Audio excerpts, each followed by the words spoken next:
Georgia को लेकर कुछ इन्फ्लुएंसर जो दूसरे कंट्री में पढ़ रहे हैं वो गलत इन्फॉर्मेशन फैला रहे हैं कि वहाँ की गवर्नमेंट इंडियन स्टूडेंट को गवर्नमेंट यूनिवर्सिटी में एडमिशन नहीं देगी। ऐसा कुछ नहीं है।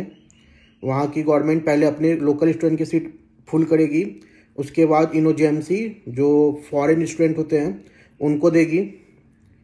और फेक न्यूज़ फैलाते हैं ये लोग, क्योंकि ये लोग ऐसा इसलिए करते हैं ताकि इनके कंट्री में जैसे कोई रशिया का बच्चा है तो उनके कंट्री में उनके थ्रू एडमिशन ले इंस्टाग्राम से जुड़कर, और वो किसी कंपनी को दे स्टूडेंट, वहाँ से फिर अपना वो 1 लाख या 70,000 या 1.5 लाख कमीशन उठाएं और झूठा इन्फॉर्मेशन फैलाते हैं। और जॉर्जिया वैसे स्टूडेंट के लिए अच्छा है जो यूएस असेंबली, प्लैब या ऑस्ट्रेलियन मेडिकल काउंसिल में जाना चाहता है ऑस्ट्रेलिया, उसके लिए अच्छा है, क्योंकि आपका फर्स्ट ईयर से ही ईपिक प्रोफाइल अच्छा बनेगा। जॉर्जिया थोड़ा एक्सपेंसिव कंट्री है, पर वहाँ का एटमॉस्फेयर और आपके पर्सनैलिटी डेवलपमेंट के लिए वो कंट्री बहुत बेस्ट है। और बाकी रहा दूसरा कंट्री, ऐसा नहीं ख़राब है, पर जॉर्जिया में ज़्यादा यूएस असेंबली बेस्ड पढ़ाई होता है।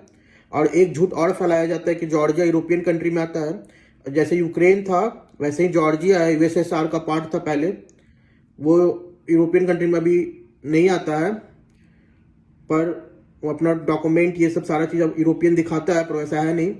और ये बात बताना था, इन्फॉर्मेशन गलत फैलाया जा रहा है कि यूनिवर्सिटी इंडियन स्टूडेंट का एडमिशन बंद कर दिए, प्राइवेट में होगी। प्राइवेट में तो होगी ही, पर सीट कम होगा गवर्नमेंट यूनिवर्सिटी में, पर एडमिशन मिलेगा इंडियन स्टूडेंट को। ऐसा कुछ नहीं है। ये लोग अपना बिजनेस के लिए झूठ फैला रहे हैं मार्केट में। आप लोग थोड़ा सतर्क रहें एमबीबीएस एब्रॉड कर रहे हैं तो, क्योंकि बहुत सारे स्टूडेंट का बिजनेस हो गया ये फेक इन्फॉर्मेशन फैलाना, बिजनेस करना।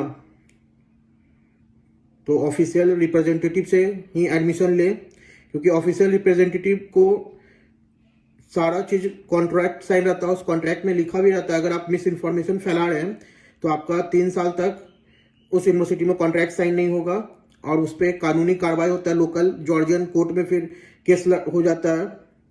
तो इसलिए सब कुछ समझ के जो ऑफिशियल रिप्रेजेंटेटिव है उन्हीं से एडमिशन लें। ऑफिशियल रिप्रेजेंटेटिव कभी झूठ नहीं फैलाएगा, उसको सारा इन्फॉर्मेशन सही बताना होता है।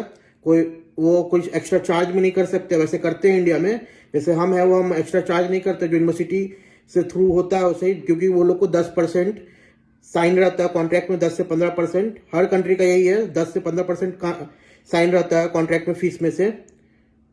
हम तो आज तक लिए नहीं यूनिवर्सिटी से कोई भी पैसा। हम जानते हैं कि हम ज़्यादा स्टूडेंट नहीं भेजें अभी, हर यूनिवर्सिटी में 1, 2, 4, 5 करके हम भेजते हैं, पर किसी को झूठ नहीं बोलना चाहिए कि बच्चे लोग ऐसा इसलिए कर देते हैं। दूसरे कंट्री में जाके देखते हैं कि कॉन्ट्रैक्टर घूम रहा है BMW से चाहे जैगवार से, तो लालच में आके स्टूडेंट लोग ऐसा कॉन्ट्रैक्टर बन जाते हैं अनऑफिशियली, जल्दी पैसा कमाने के चक्कर में। तो थोड़ा ऑफिस एमबीबीएस एब्रॉड में ध्यान दें करवाना है एडमिशन तो। अब बाकी अभी नीट पे फोकस करें, ना कि इधर उधर सेमिनार में जाए। चलिए, जय हिंद।